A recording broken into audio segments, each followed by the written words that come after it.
Сайн байцгаана уу үзэгчид та бүхэндээ энэ орой мэндийг хүргэе. За ингээд төрд гомдгостой эрхийг хамгаалах холбооны тэргүүн эрх зүйч Адягийн Эрдэнэлэг мөн миний бие мөх цэцэг та бүхэндээ нэвтрүүлгээ хүргэх болно. За ингээд танд энэ өдрийн мэндийг хүргэе. Баярлалаа. Сайн байцгаана уу? За өнөөдөр өнөөдөр 11-ний өдөр. Гэтэл та урд нь ярьдаг байсан 9 дугаар сарын 11-ний өдрийг баярын өдөр болгох ёстой гэж ярьдаг байсан. Энэ талаараа та үзэгчидтэй хуваалцаач. За энэ бол маш ноцтой юм байдаг юм л да. Одоо ингээд Монголын тусгаар тохиолдлын баярын өдрүүд гэл өчнөө олон баярын өдрүүд байдаг. Одоо 3 дугаар сарын одоо нэг ингээл эхэлдэг тэгэл 18 3 сарын 18-нд одоо цэргийн баяр гээл 7 сарын 11 гээл тэгэл улс тунхагласны баяр ч гэдэг юм 7 сарын 11 энэ бас нэг ойлгомжгүй. Тэгэл дараад нь 11 сарын 26 ингээл явдаг ер нь бол. За ингэж л энэ олон баяруудын дунд их сонин юм харагддгийг. Тэр нь бол юу гэдэг зэрэг одоо Монгол улс чинь гамингасаа чөлөөлөгдөөд одоо хичнээн он жил өнгөрсний дараа одоо Монгол улс өөрийнхөө тусгаар тоглолыг зарласан байдгаас бол гарч ирдэг. Өөрөөр хэлбэл Богдгааны засгийн газрын чундгаачаад 24 оны 11 сарын 26-ны өдөр тусгаар тогтнолоо зарласан гэдэг. Тэгэхээр 24 он одоо 21 оноос 24 оны хүртэл Монгол улс ч одоо ямар улс байсан. Энэ тухайн асуудал ерөөсөө зарлагддаггүй, яригддаггүй, хэлэгддэггүй нэг тийм нэг сонин цоорхой үүссэн байдаг. За ингээд энэ маань юу гэхээр юуны өмнө 94 он шиг санагдаж байна. Би материал сонин төгсөн. Авгаас татгалцсан. За тэгээд дараад нь одоо 1996-нд арчилсан хүчин засгийн эрх барьлаа гэдэг. Ингээд бүх юм болоод өнгөрсний дараа одоо арчилсан намынхын засгийн эрх барьж байгаа энэ цаг үед ч та тэр сонингийнх нэг нь би тань, намынх нэг нь тань янз бүр улсууд. Тэгээд би бас нэг материал бэлдээд 9 дугаар сарын 11-ний өдрийг баярын өдөр болгоё гэсэн юм саналтай баярын дугаар сонингоор гаргуулах зөвшөөрөөгүй. Намын удирдлагуудаа нь уулзлаа зөвшөөрөөгүй. Хэн ч энийг хүлээж авдаггүй. Ингээд энэ маань үндсэндээ хаягдсан. Яагаад ингээд зөвшөөрдөггүй? Ардын намч зөвшөөрдөггүй, арчилсан намч зөвшөөрдөггүй, сонин хөвлөж зөвшөөрдөггүй нэг тийм сонин юм байдаг юм байна. Энэ юу юм бэ гэхээр одоо яг гадаад улс орнуудад Монголын тусгаар тогтнолыг хизээхэн яаж зарласан бэ гэсэн асуудал гарч ирдэг. 1921 оны 9 дугаар сарын 11-ний өдөр нэг зарлаад 12-ны өдөр нэг зарласан нэг асуудал гарч. Хоёр өдөр дараалсан хоёр өдрийн асуудал гарч ирдэг. Энэтэй холбоотой түүхийн бүх юмнуудыг нийтэд мэдээллийг татгалзсан байдаг. Нийтэд энэ мэдээлэгтэй өнөөдөр хүртэл энэ зөвхөн архивт л байдаг. Тэгээ архивын мэдээллийг ард түмэнд гаргаж өгч болдоггүй. Ард түмэнд гаргаж одоо ил тавих юм бол одоо сонин үйл явдлууд үүснэ. Энэ маань үнэхээр одоо бодоо гэдэг маань нэр хүнд нь ямар хүн байсан, бодоогийн тухай асуудал гарч ирнэ, бодоогийн судлал гарч ирнэ, бодог бодит байдлаар нь гаргаж ирнэ. Дараагийн дугаарт нь Дорж Мэрин гэдэг хүний асуудал гарч ирнэ.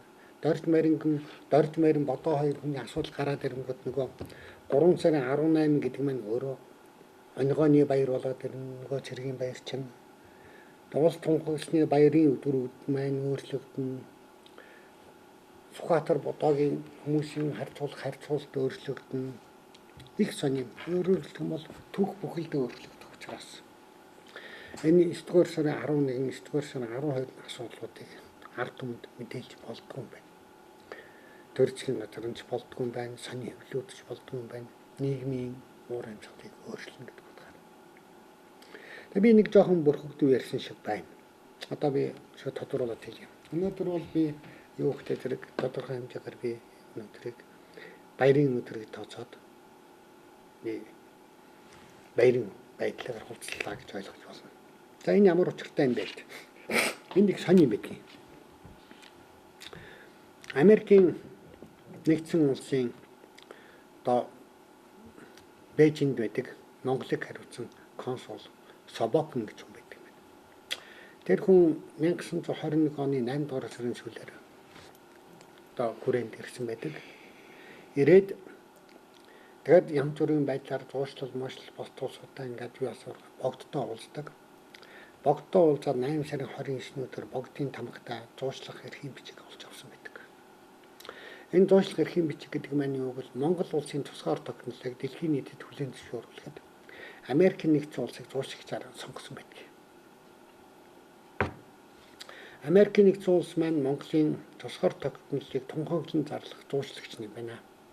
Энэ бол богдын зөвшөөрөл байдаг юм байна.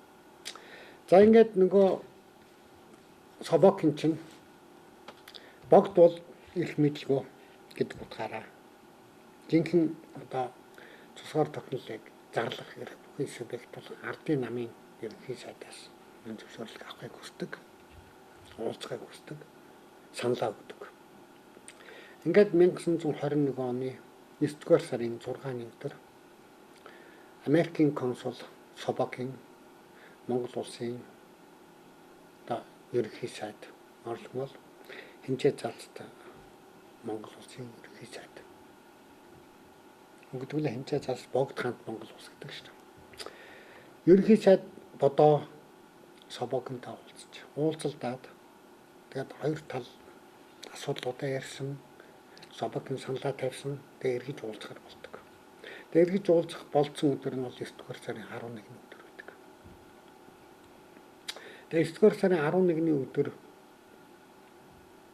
бичиг баримтыг Дорж Мэрин гэдэг хүн бэлддэг. Дорж Мэрин гэдэг маань юу гэхээр гадаад Монгол улсын гадаад яамны эрхэлсэн төшмөл байдаг.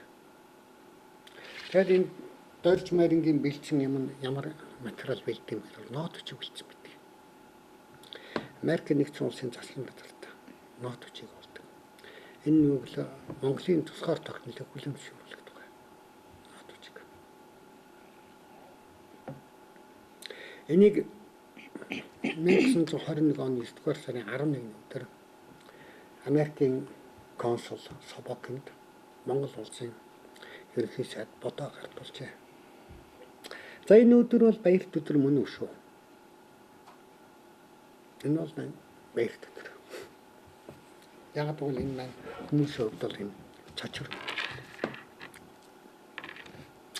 За тэгвэл дараад нь 12-ны өдөр гэж юм маргааш. Маргааш бол бас баярын өдөр.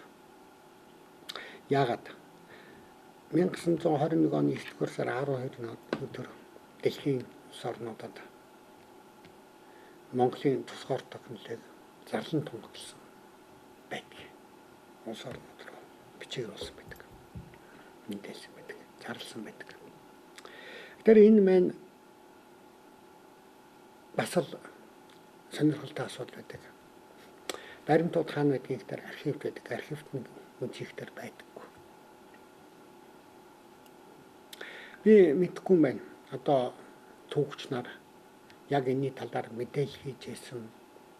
Янз бүрийн тусгаар тогтнолын талаар 9 шидийн ярьсан юмнууд бол өчнөө юм одоо хуурц гарч байж байгаа, номоор авч байж байгаа, хэдэн 10 бот номнууд байж байгаа. Одоо ингээд өчнөө олон түүхийн ном бий. Энэ номнууд дотор 9-р сарын үйл явдлыг ярьсан. 9-р сарын одоо 8-р сарын 29-наас хойш 9-р сарын 20 хүртэлх юм баримтуудыг маш их сонирхдаг байдаггүй. Яагаад байдаггүй юм бэ гэж. Энэ бол маш ностой юм байдаг. Байдаггүй. Яагаад байхгүй вэ гэдэг нь өөрөө маш сонирхолтой байдаг. Одоо ингээд Монголд юуны коминтернээс буюу зөвлөх холбоод улсын коммунист намаас Монгол ардын хавшилтнаа Монголын засгийн газартай харилцажсэн баримтчгууд Монголд ирээд орчуулагдаад гарсан.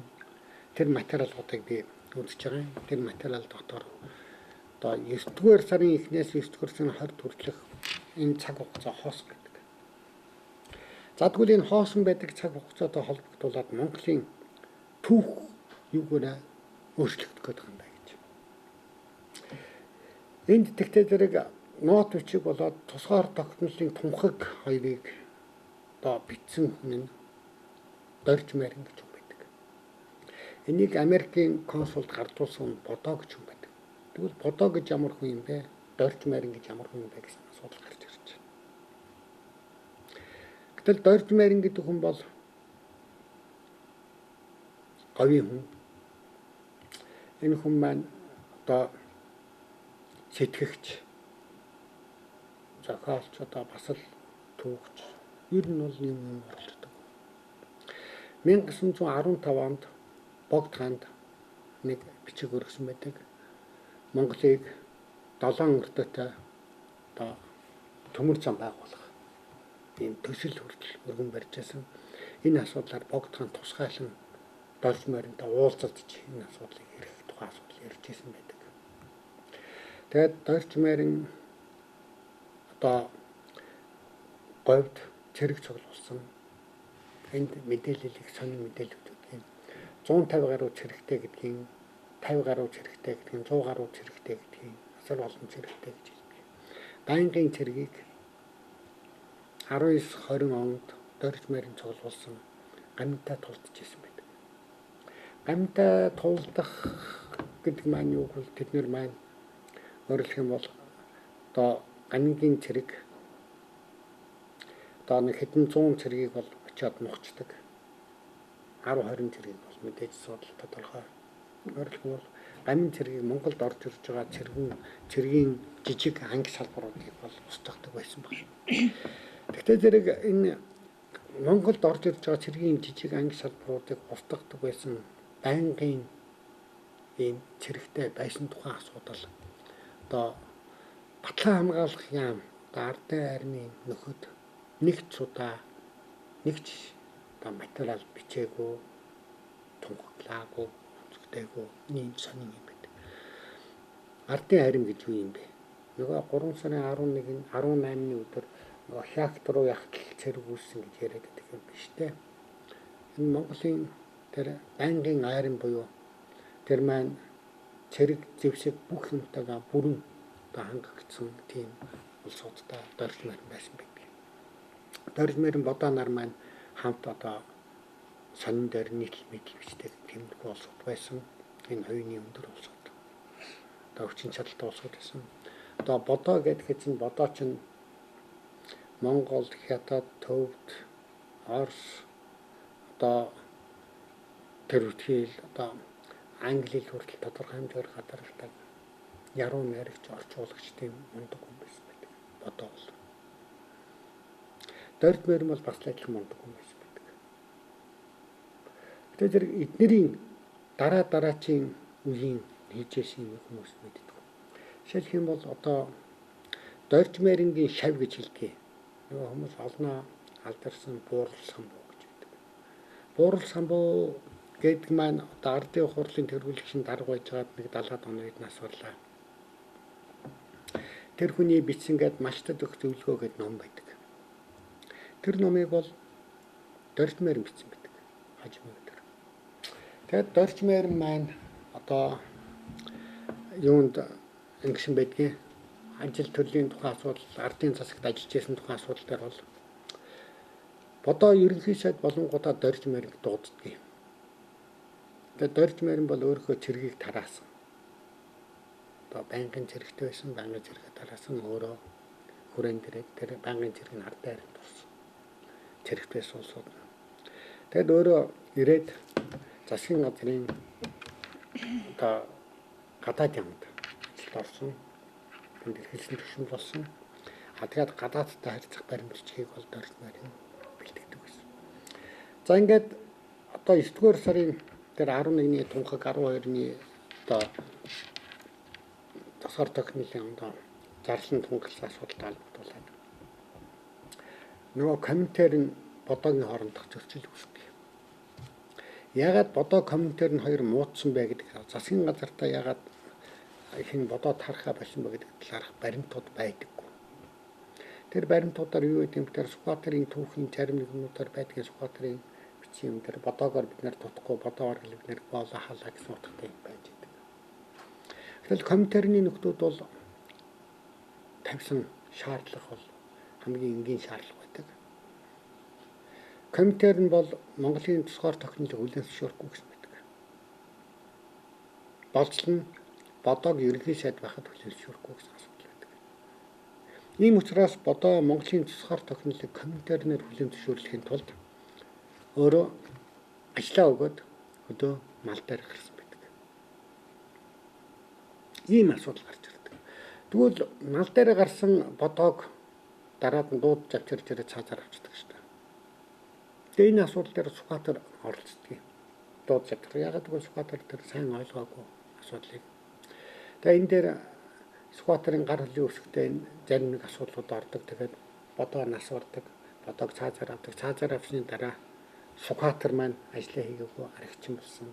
Ажлаа хийгээ байсан. Сэтгэл санаагаар унсан. Гэрийн хорионд орсон. Тэгээд нас орсон. Ягаад тэр хүн бодоогоос болоод тэр хүн сэтгэл санааны хүнд байлдаар бодоо гэдэг чинь одоо ямар том оюуны хүн байсан бэ гэдэг тухайн асуудал дээр одоо Сүхбаатар хүрч маш эмзэг байсан байдаг. Тэгээд энэ 9-р сарын 11-ний асуудал гарч ирэнгүүт юу рүү орж ирж байгаа нь бол Монголын ардын армийн одоо хизээ ардын арми маань үүссэн бэ. Зөвхөн бол гамтаа тулдж ясан цэрэг байнгын цэрэгтэй болохыг хэлээд байгаа шүү ардын арми. Тэгвэл байнгын цэрэг гэдэг маань одоо нэг хүмүүсийн хэлээд байдаг нөгөө кино байдаг ч нэг хэдэн одоо хүмүүстэй ингээл нөгөө хил дамсан нөгөө юуны ясны динзаврын ясны хулгайчдаг ирж байгаа. Тэр биш шүү. Энэ бол дорж морин бол өөрөө бараг өдөрчсэн юм. Одохтой цэргийн байг. Тэгээд дорж морин бол одоо 21-ээс 24 оны хооронд гадаад ямд байж байгаад 24 он сангийн сайд болдог. 24 он сангийн сайд болоод одоо үндэсний мөнгөний тэмдэгтийг гаргадгийг энэ сайд нь сангийн сайд нь дорж морин байдаг.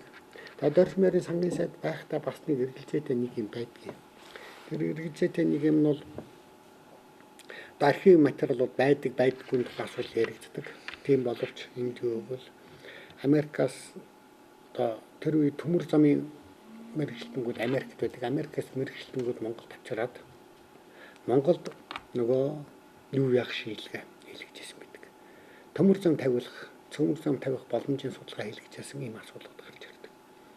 Тэгээд сүүлдээ 27-28 онд ч нөгөө баруунтан болоод ажлаас хаалгадаад гудамжинд гараад лаз өшгөлөд явж байхад нь содор үйлчлэгийн хүрээлэн одоо доржмаар гэж буцаад татж аваад содор бичих хүрээлэнд ажиллаулаад тэнд байхдаа монгол хэлний тайлбар бичихэд оролцоод тэгээд тэр нэг малчид өх зөвлөгөө гэдэг номыг бичсэн юм хүн. Энэ бол мундаг хүн. Энэ мундаг хүн болоод бодоо гэж нэг мундаг хүний тухай асуудал бий. Би өнөөдөр уг нэг юм гэртээ орхисон байна. Уг нь би өнөөдөр маш танилцуулах гэж ирсэн. Энэ 19-р сарын 11-нд холбогдуулаад бодоо гэж ямар мундаг хүн байсан бэ? Бодоогийн дөрвөн мөрд шүлгүүдийг би та бүхэн сонирхуулъя гэж бодож байсан би мартчихж. Тэгээд би маргаашийн нэвтрүүлэг дээр би бодоогийн дөрвөн мөрд шүлгүүдийг та бүхэнд уншиж сонирхуулъя. Бодоо гэж ямар хүн байсан бэ гэдгийг та нарт ойлгуулахын тулд. Эсвэл бодоогийн надад өөр бичсэн ном юмнууд бий л да. Уг нь бол дорж морингийн бичсэн номч надад байж л байна. Тэгэд энэ түүхийн ийм маш онцгой цаг үеийн юмнууд байдаг. Тэгээд 9-р сарын энэ тухайн үйл явдал бол үнэхээр Монголын түүхийн маш сонин асуудал байдаг. Тэгээд энэ нэвтрүүлэгч энэ нэвтрүүлгийг үзсэн төрийн одоо ямар нэг улсууд ийм их сонирхож болно.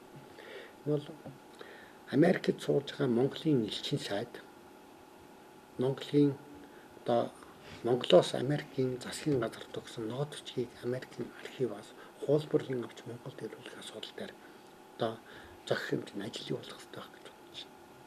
Өөрөлдөх нь бол тэр 1921 оны 9-р сарын 11-ний өдөр Америкийн консулд гардуулсан нот бичиг өнөөдөр Монголын архив байдаг хэсэг нь эргэлзээтэй нэг маш ноцтой асуудал. Тэгэхээр энийг одоо Америкт суугаа Монголын элчин энийг хийх хэрэгтэй байх гэж бодож байна. Тэгээд ийм учраас би өнөөдөр маргааш хоёрыг бол би баярын өдөр гэж нэг талаараа ойлгож байна. Нөгөө талаараа би Монголд хэтэрхий олон баяр байдаг учраас энэ арай дэмтнэ гэж та нар ойлгож магадгүй. 11-р сарын 26-г болчих. Нэгдүгээр асуудал. Хоёрдугаар асуудал тэр нэг одоо ерөнхийлөгчийн төрсөн өдөр бол Чингис хааны төрсөн өдөр байх хэрэгтэй гэдэг нэг төрсөн өдөр зохиосон байдаг.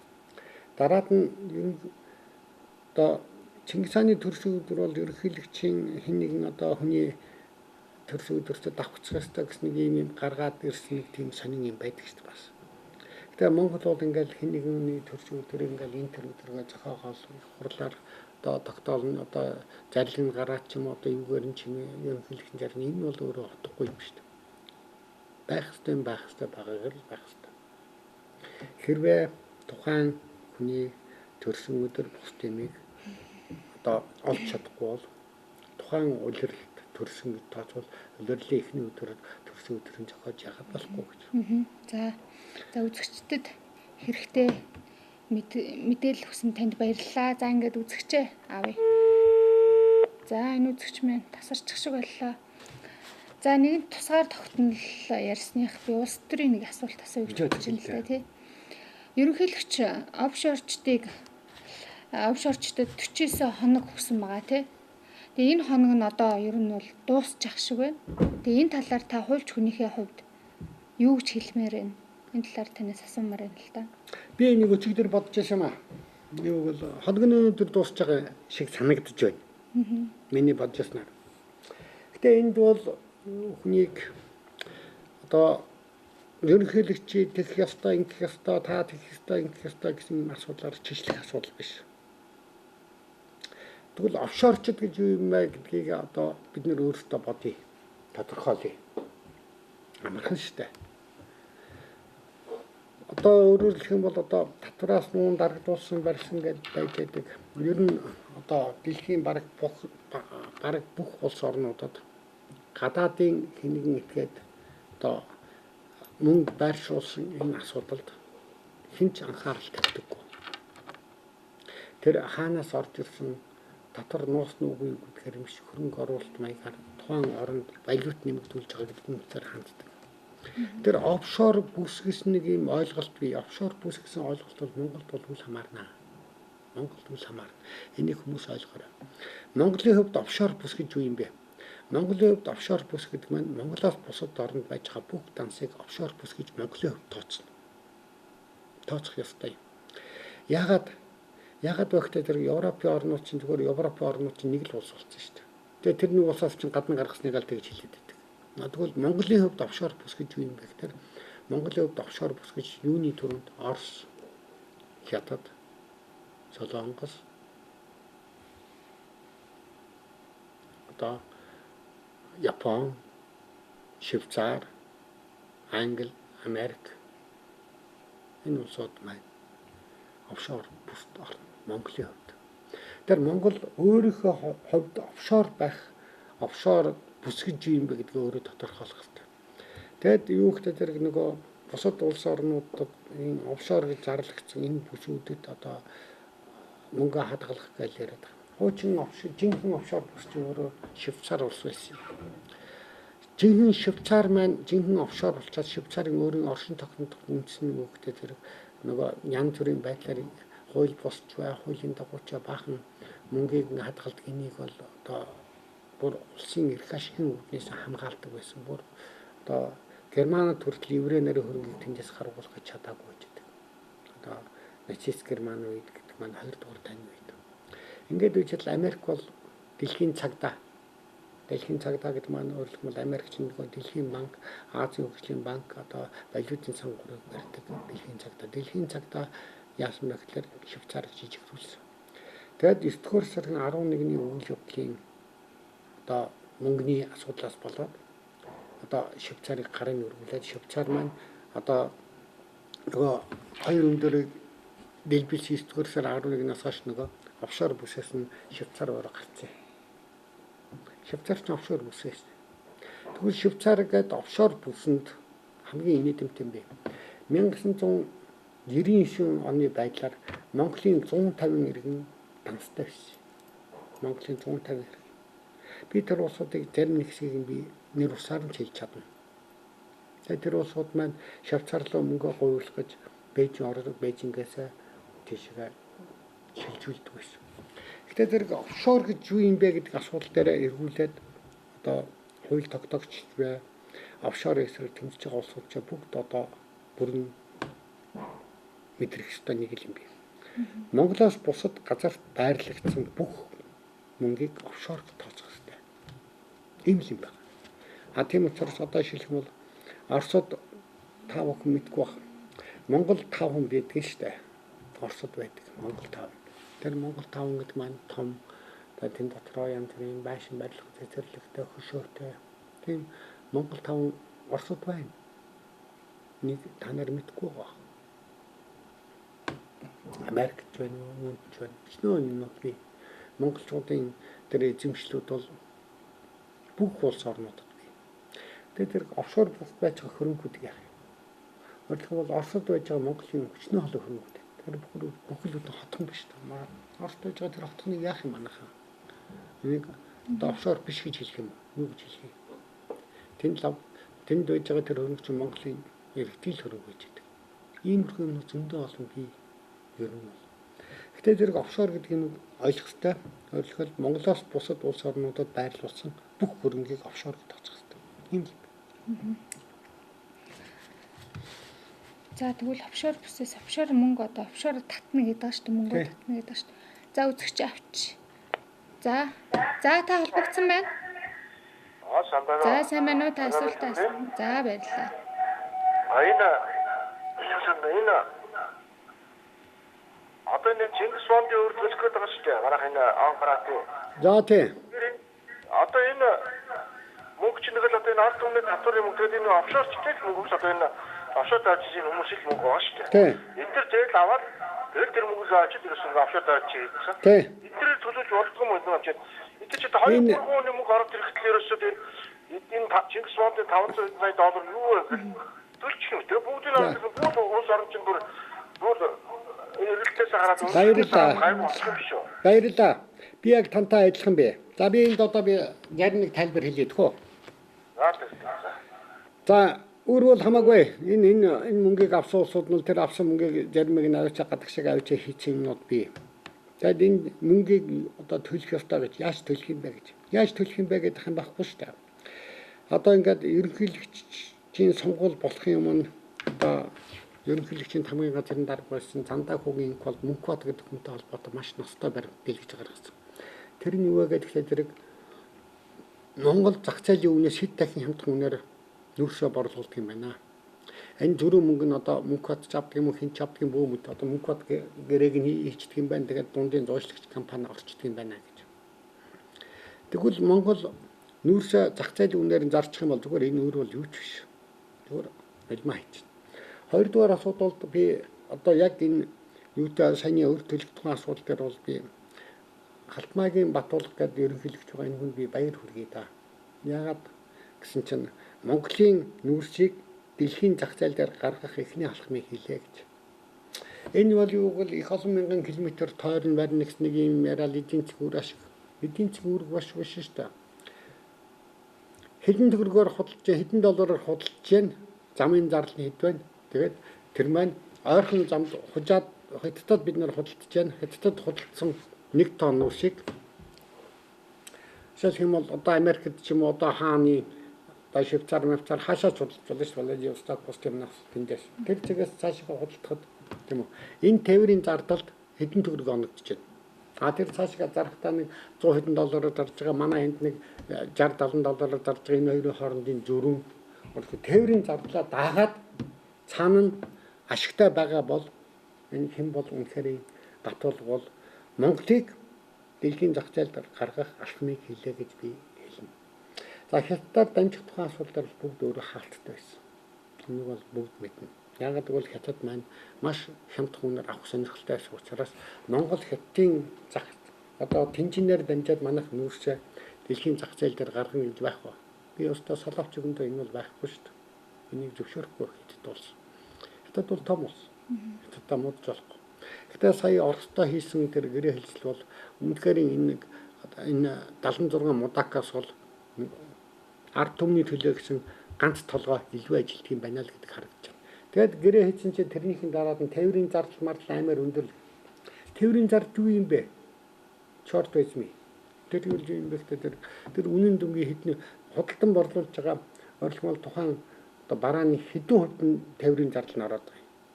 Тэр нэг 5% л багтсан шүү дээ. Тэр 5% нь юу юм бэ? Юу ч биш байгаа байхгүй.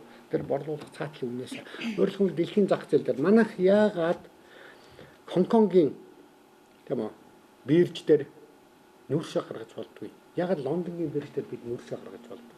А бид өөрөлдөн далаад гарцтай болоод өөрөлдөн сая хиний хийсэн гэрээгээр Халтмаагийн Батулгын хийсэн гэрээгээр уг нь бол бид нэр тэнжинээр далаад гарцтай боллоо гэж нэг дээр нэг хэдэн жилийн баах юм яриалсан бүгд худлаа байсан. Яасан тэнжинээр дамжуул далаад бид нэр борлуулалт хийсэн буюу өөрөлдөн бол нөгөө юун дээр Хонконгийн зах зээл одоо Лондонгийн одоо бирж дээр манайх жишээлх юм бол тэнжийн нөхцлөөр хийсэн ямар гэрээ хэллүүд би мэдэхгүй байна. Тэнжийн нөхцлөөр хийсэн, Монголын хэл нөхцлөөр хийсэн, Улаанбаатар нөхцлөөр хийсэн. Одоо тэргээр одоо зарлаа штэ. Юугаа одоо нүүрсээ бус тийм аа. Ийм ямар юмнууд зарлагдсан юу ч байдаггүй. А өнөөдөр бид нэр зарлах эрхийг нь одоо яг далайн одоо тэр бонд дээрх яг энэ нөхцлөөр одоо худалдаа хийх эрхийг Батулга гаргаж өглөө. Би бол Батулгад баяр хүргэхээс үл замгүй. За зөвч аа. За. За энэ хүмүүс тасарчлаа.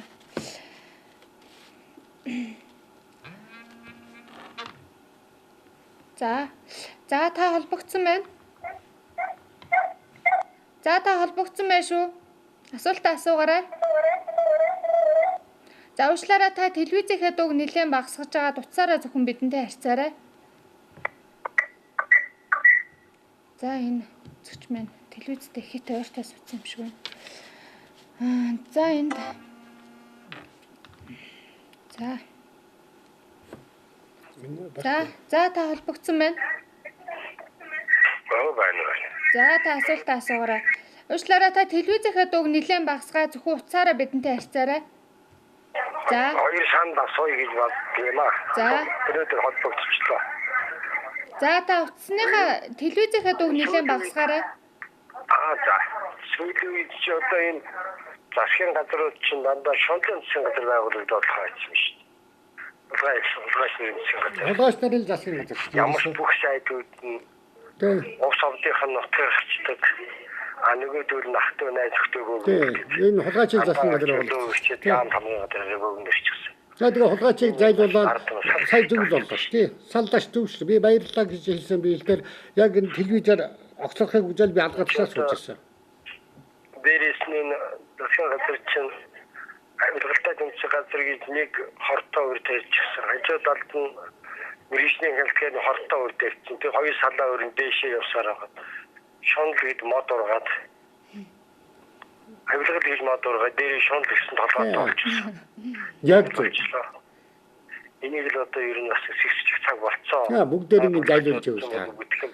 Ахаад дараачихыг авчиад унгаа чаяал тэгээд ерөөсөө тэр их хурланд харуулж өстой гоё те. Алгаад шин те. Тэр хурл нь одоо бүтэн тасх хэрэгтэй байна. Яг тийм. Хурл бол бүтгэн байхгүй. Тэгвэл дараагийн цагаар тэр бас унгаах хэрэгтэй шүү дээ. Дүндээ жинцэн нэмдэрж моржгээд тэр алигаалт чимнүүд одоо ер нь чүртээ суумаар болчихсон. Тантаа санал нэг чи одоо ямар ширхгүйч юмнууд юу аа. Тантаа бол яг санал нэг шүү дээ. Одоо нэг юм тийм юм бодож явдаг. Ер нь одоо давхар дээр өмсөх юм бол би талбай дээр гарч тэмцэн. Зөв. Наадвал чинь давхар дээр өмсөхгүй 16 оноос давхар дээр өмсөхгүй одоо цөмөр өмсчихсэн.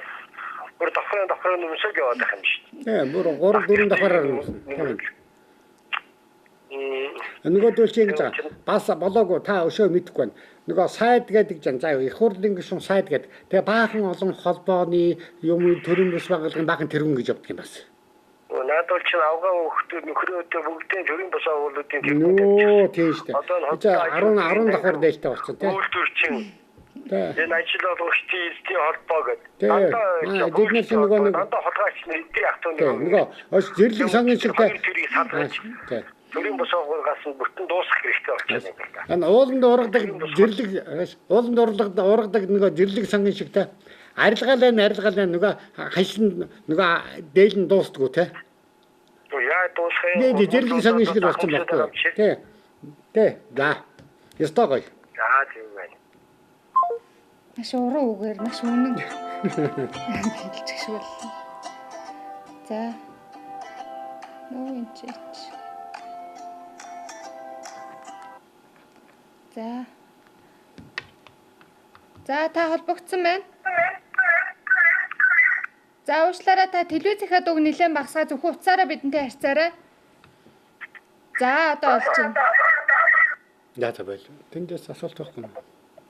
Алло. За байна. За. За энэ үзэгч маань. За тэндээс асуулт. За эндээс. Манай охин миний хашаа газрыг гадаадын 100% хөрөнгө оруулалттай байгууллагад барьцаалаад надаас цугтаагаад уулзахгүй юм. Би охиноо ямар цагдаад өвөлтөө нь биш яах вэ гэсэн байна. Нөө за. Энэ бол их сонин юм би. Яг ийм тохиолдолд надад одоо 3 хэрэг явж байгаа. Яг энэтэй адилхан. Энд юу ихтэй тэр гадаадын лөөрчд байдгийг. Орлон одоо зээл нээлт нэр одоо Монголд банкус санхүүгийн байгууллага байгуулж байгаа. Гадаадын 100% хөрөнгө оруулалт. Тэгээ банкус санхүүгийн байгууллага тэр юу ихтэй тэр нөгөө газрын одоо өмчлөгчийн газрыг барьцаалаа зээл болгоод байдаг. Тэр Монголын хуулийн дээр гадаадын 100% хөрөнгө оруулалт бол гадаадын одоо иргэн биш та. Газар өмчлөх хэрэг байхгүй. Тэгэхээр өмчлөгчийн газрыг барьцаалах хэрэг байхгүй. Гэхдээ тэр саяны хүнд бол би зөвлөгөө өгье доо. Та охиныхоо төлөө санаад авч байгаа маань зөв сайн. Гэтэ охин чинь эцсийн дүнд бол тэр мөнгийг авсан бол төлөх ёстой. Охин чинь төлөх ёстой. А таны газар бол энд орох ёсгүй. Ягаад гэвэл тэр барьцааны гэрээ хүчингүй шүү. 100% хөрөнгө оруулалттай тэр гадаадын байгууллагын тэр барьцааны гэрээ нь өөрөө хүчингүй. Ийм учраас та энийг шүүхэд хандж болно. Тэр байгууллага хандж болно. Яач болно. Гэхдээ тэрийг хүчингүй болгуулах эрх нь танд байж байгаа. Ягаад гэвэл гадаадын 100% хөрөнгө оруулалттай компаниуд одоо банкус санхүүгийн байгууллагын би тэр гэрээ дүрэн бус дэмий би уншиж үзчихсэн тэн дээр нэг тусгаалan загцын заалтууд байдаг. Тэр нь бол юу вэ? Монгол улсын хууль дүрмийн дагуу үйл ажиллагааг олно гэсэн байдаг. Тэгэхээр Монгол улсад мөрдөж байгаа хууль дүрмийн дагуу явуулах юм бол тэр хүн Монгол улсын нутаг дэвсгэр дээр байж байгаа одоо иргэний өмчилж авсан газрыг барьцаалах хэрэг байхгүй. Харин эзэмшсэн газрыг бол барьцаалах бол энэ бол боломжтой. Ийм юм байдаг юм.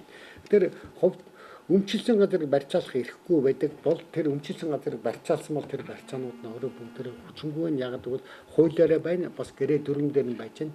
А тэгээ санхүүгийн зохицуулах хорооны бас зохицуулалт дээр цаас юм байна. Тийм учраас бол энэ та тэр барьцааны гэрээ хүчингүй болгох хэрэг танд бол байна. Энийг та хэрэгжүүлэх хэрэгтэй шүү. Тийм шүү.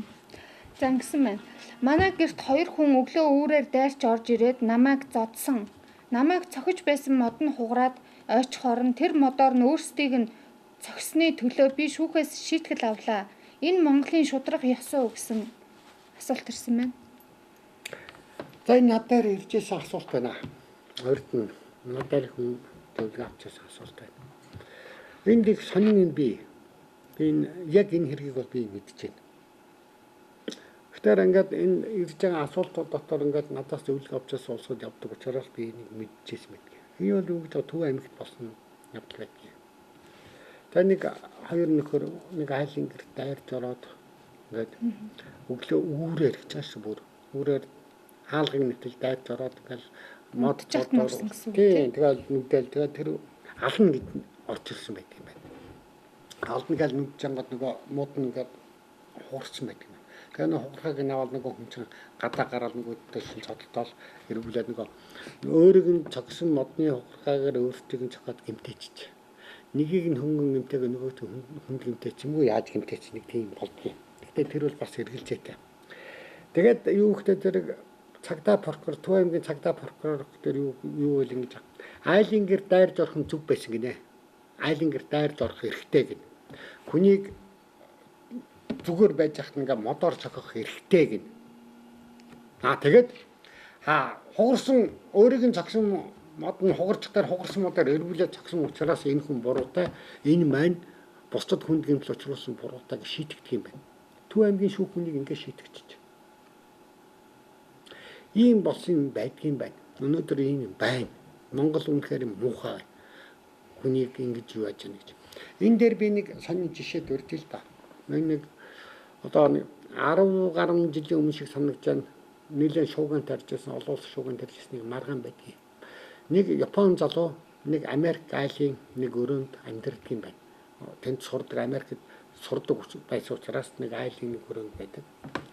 Тэгээ нөгөө Япон оюутан тэр өөрийн өрөөл тэр хүний өрөө. Тэгэхээр нийтийн эзэмшилт халбаа байна, гал зөх, мал зөхч орлон одоо юу гэдэг нь бос чимаар байдаг юм байна.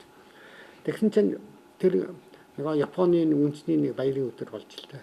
Тэр баярын өдөр болонгууд нэг шил виски аваад нөгөө гэрийн эзний өрөөлөө жоон халуцаа яваад орчихсон шорлог. Тэгсэн чинь гэрийн эзэн буудаад алдсан байдаг. Нөгөө Японы. Тэгээ энэ маргаан явдгийг бүр сүлдээ зас Японы засгийн газар, Америкийн засгийн газрын хоорондын асуудал болдгийг. Хамгийн сүүлийн шүүхээр шийдэхдээ юу гэж шийдсэн бэ гэхээр нөгөө Америкийн тэр гэрийн эзэн бол юу гэсэн бэ гэхээр халамцаа орж ирсэн. Хэдийгээр энэ хүн манай гэрт амьдраж гисэн миний өрөөнд орох эрхгүй байсан. Миний өрөө бол миний та халдсахгүй цайц гэсэн асуудал тавьдаг. Гартаа юм барьцмаас тэр гарт нь юу гэсэн би мэдэхгүй. Боо юу одоо юу ч юм тэсэр дэлбэрдэх нь утга зөвч юу ч хийж болно. Би өөрийгөө хамгаалсан гэдэг. Тэгээд өөрийгөө хамгаалсан гэдэг хэрэгцэхгүй болгож цаатгсан байдаг. Тэгтээ тэр энд юу гэдэг тэр нөгөө орон байрны халдсахгүй байдал гэж юм орж ирж байгаа. Тэгээд тэр Япон хэдийгээр Япон оюутан хэдийгээр тэр Америкийн гэрт амьдарч гисэн тэр хүний гэлөө өрөөнд нь орох хэрэг байдаг юм байна. За тэгвэл хаа хамаагүй тэр хоёр итгэхэд айлын гэрлүү дайрч орох эрхтэй гэж үзэж байгаа прокурор бол новшийн нохон гөлөг.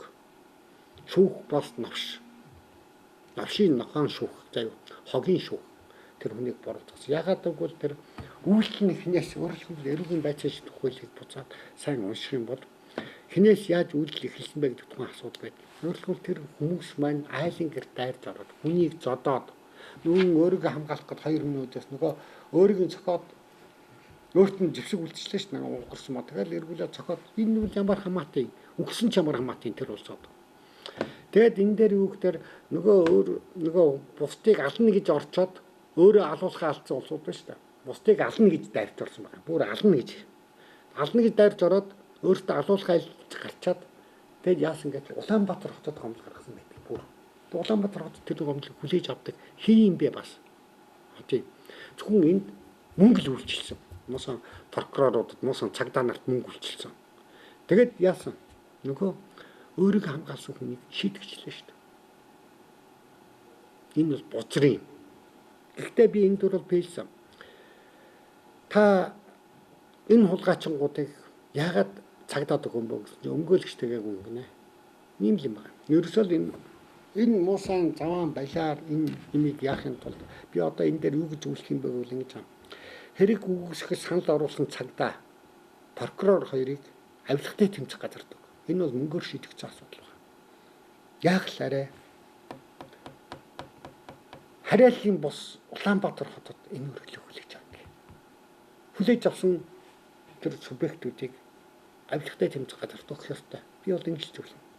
Ийм л. Би архичин хүн. Гэхдээ муу аавынхаа байранд хамтран өмчлөгч байсан. Одоо манай гэрт өөр айл байдаг. Манай ах トゥ нар надтай уулздаггүй. Надад байрны мөнгнөөс ядаж нэг умгарч хамаагүй хашаа байшингийн мөнгө олдох болов уу гэсэн мэн. Энэ хоёр асуулт шүү дээ. Яг энэ хүн бол ганцаараа биш. Ганцаараа биш. Яг ийм олон аюул олон хүн байдаг юм байлээ шүү. Монголд. Аюул олон хүн байдаг. Тэгээ нөгөөх нь энэ маань нөгөөх нь өгдөггүй. Уг нь өгчээсэ гэж боддог юм байна. Өгдөггүй юм байна. Тэгээ байгаад байдаг. Тэгээ нөгөөдөл маань байр маяра зард үрэх гэдэг тэр нөгөөдөлийг очоод нэг таришаанд байгаа таришаанаас очоод нөгөөдгийг гаргаж ирээд юу ах нөгөөд нүүдээс нь битгий солиорж надад одоо арх авд иргээл тэгдэг. Харьц чаддаг. Тэгээ яах вэ? Нөгөө өмнөөс нь гарав шиг зураад ингээд шийдчихдэг. Энэ бол ерөөсөө зөндөө олон байдаг. Гэхдээ би саяны хүнд зөвлөхөд та нэг хашаа шиг мөнгө олоод авчих боломж бий. Та над дээр хүрээд ирж бол гэхдээ нэг л болцолтой шүү. Тэр нэг жоохон уцаасанд орчод ирвэл бас их зүгээр яг л үнэр танд жоохон асуудалтай байдаг юм. Та над дээр ирж болно би танд тусалж чадна. За тийм л. За нэвтрүүлгийн цаг минь дуусчих шиг байна. За ингээд манай нэвтрүүлэг 7 хоног бүрийн 1-р 2-р өдрийн орон 20 цагаас шууд хүрдэг байгаа. Та бүхэн эрх зүйч Эрдэнэ Улиг гойтой уулзахыг холбогдохыг хүсвэл 9988 40 40 96 тэг 2 97 гэсэн 97 тэг 3 гэсэн дугаараар бидэнтэй холбогдож болно. За ингээд дараагийн нэвтрүүлэг хүртэл нэг юм амлалтаа та нарт тийм маргааш амарч нэг бодогийн дөрвөн мөртүүдийг авчирыг гэдээ амлалцсан. За маргааш шүлэг уншчихгүй. Би гэхдээ уншихгүй ш. Чи уншиж шүү. Тэ. Яг л би чинь солгоо олоотой. За. За ингээд маргааш нэвтрүүлэг хүртэл баяртай. Баяртай.